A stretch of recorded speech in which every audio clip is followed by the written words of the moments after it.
it is wonderful to be with you, and I want to thank you for the invitation to join you this afternoon. And it is impossible as I look out here and see so many young leaders. Can you all hear me? For me to not be reminded of the words of my forever chairman, Elijah Cummings, for whom I'm wearing this red lapel ribbon to pay tribute to. And, you know, he had many powerful turns of phrases and quotes that he left into us, that he poured into us.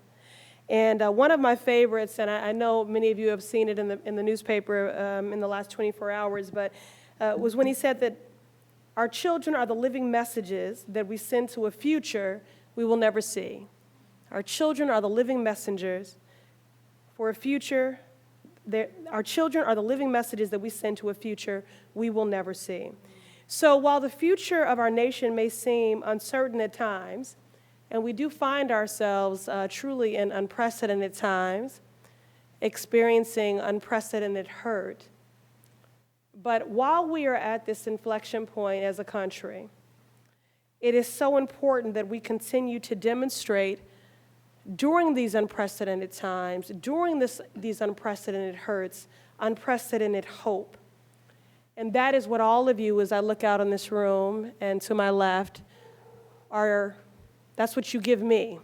That's what you restore for me, is the hope that I have that you were at the helm steering us towards a path for a better tomorrow. It is an honor to be in the company of all of you. I see you as honoring the tradition and the role that women have played throughout our history in social movements, in particular young women of color.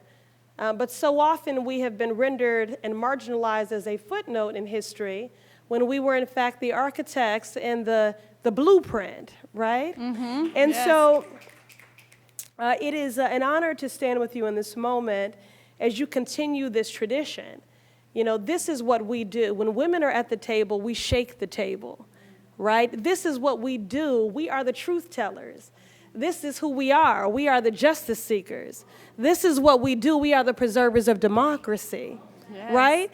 And so, as I've often said, you know, as pundits in their analysis of our midterm victory spoke a lot about a woman's wave and black girl magic, and although I never want to give short shrift to anyone's magic, it is important to underscore that for all of us, it has been less about magic and a lot more about work.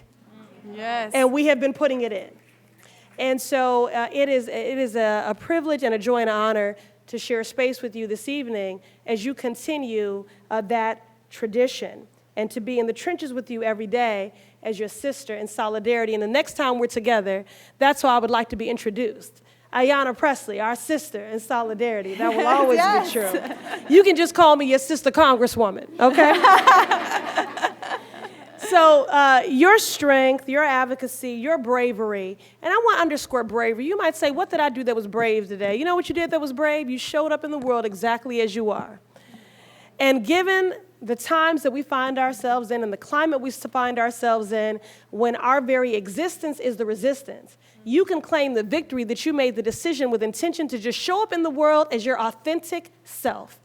That's what I'm thinking. You know, trailblazers like Barbara Jordan and Shirley Chisholm, that's what I thank them for, because they created space that I could authentically and unapologetically show up, just dare to be myself.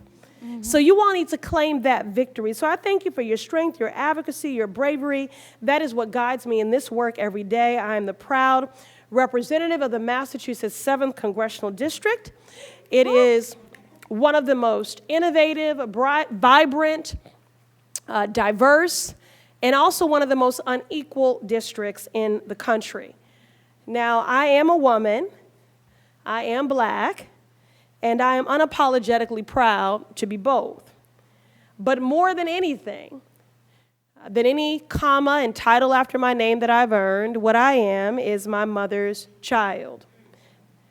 May my mother, Sandy Pressley, a tenants' rights organizer, a social worker, She held many jobs to make ends meet and to provide for our family. This is the woman who gave me my roots and my wings, and she made sure I knew that I did not have to ask permission to lead or to make change.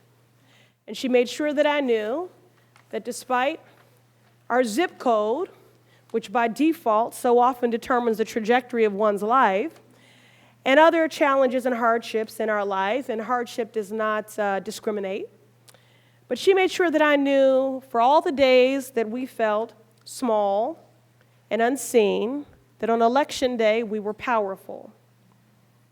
I believed her then, and I still do today. But she also made sure that I knew that the work of racial, social, and economic and gender justice was not only for those with commas and titles after their name, that it was not for us to just lay the responsibility and the burden of this work squarely on the shoulders of elected officials or at their feet, that this was work that we had to engage in symbiotic partnership. And it is for that reason that my team and I always extend a hand of partnership to community, because we believe that the people closest to the pain should be the closest to the power, driving and informing the policy making. She also told me that in life there's a difference between your job and your work. That your job is what you do to pay the bills, but your work, with a capital W, is the work of the upliftment and the empowerment and advancement of community. And so I want to thank all of you for what you do each day, honoring that work with a capital W. I know, like you, that we are not a monolith. We don't live in checked boxes or hashtags, and I've made it my life's work to focus on the protection and empowerment of women and girls. We are more than hashtags or cute bumper sticker slogans. You can't engage me or deliver justice to me through any single issue or prism. We live in nuance, we live in complexity, we live in intersectionality. I'm so fortunate as a freshman member of Congress serving respectively on Financial Services and the Oversight and Reform Committee to be here under the leadership development and political tutelage of two warriors. My forever chairman, Elijah Cummings, and chairwoman Maxine Waters, who had that iconic moment where she said she was reclaiming her time. I do believe that that moment resonated so deeply because it was more than about her reclaiming her time in the midst of a committee hearing. It was more than about parliamentarian procedure. The reason why that struck such a deep and resonant chord is because Maxine is reclaiming all our time. She is reclaiming our seat. She is reclaiming our healing. She is reclaiming our power. She is reclaiming our justice.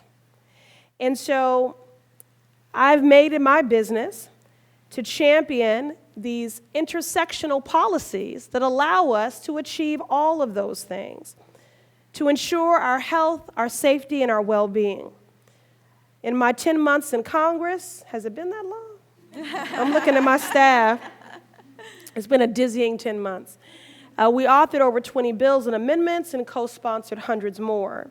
From maternal health to student loan debt relief, these are policies that I developed in close partnership with the residents that I humbly serve alongside.